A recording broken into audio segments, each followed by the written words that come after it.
In the year 637 AD, the blessed land of Jerusalem was under siege. The Roman armies had weakened, and the Christian Patriarch Sophronius declared, "We will only hand over this holy city to the one ruler we have heard about, the ruler of justice, the Khalifa of Islam." And so, from Medina, the mighty leader of the Muslims set out, not with thousands of soldiers, not with golden banners, but with only one camel and one servant. This was Khalifa Islam Hazrat Umar, Razi Allah Tala Anho.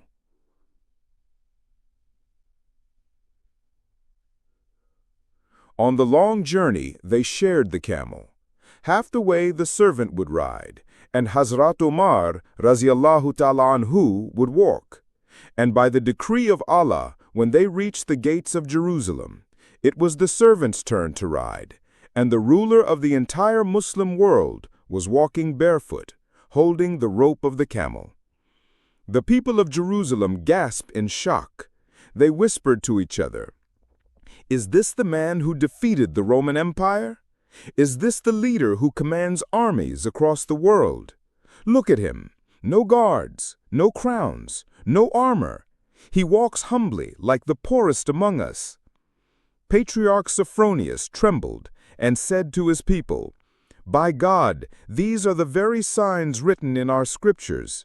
This city was destined to be opened by such a man." And so the keys of Jerusalem were placed in the hands of Khalifa Islam Hazrat Umar, Razi Allah Tala Anho. Not a drop of blood was shed, not a sword was raised.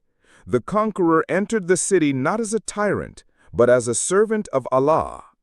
He went straight to the site of Masjid al-Aqsa. It was filled with dust and filth. Hazrat Umar, Razi Allah Tala Anho, removed his cloak, bent down on his knees, and with his own blessed hands cleaned the sacred ground. Then he placed his forehead on the earth in sujood and prayed 2 rak'ah in humility to Allah. That day the world saw the greatest conquest not by power, but by justice, mercy, and humility. This was the day when Islam entered Jerusalem, under the leadership of Khalifa Islam Hazrat Umar, Razi Allah Tala Anho. In the year 637 AD, the blessed land of Jerusalem was under siege. The Roman armies had weakened, and the Christian Patriarch Sophronius declared, "We will only hand over this holy city to the one ruler we have heard about, the ruler of justice, the Khalifa of Islam." And so, from Medina, the mighty leader of the Muslims set out,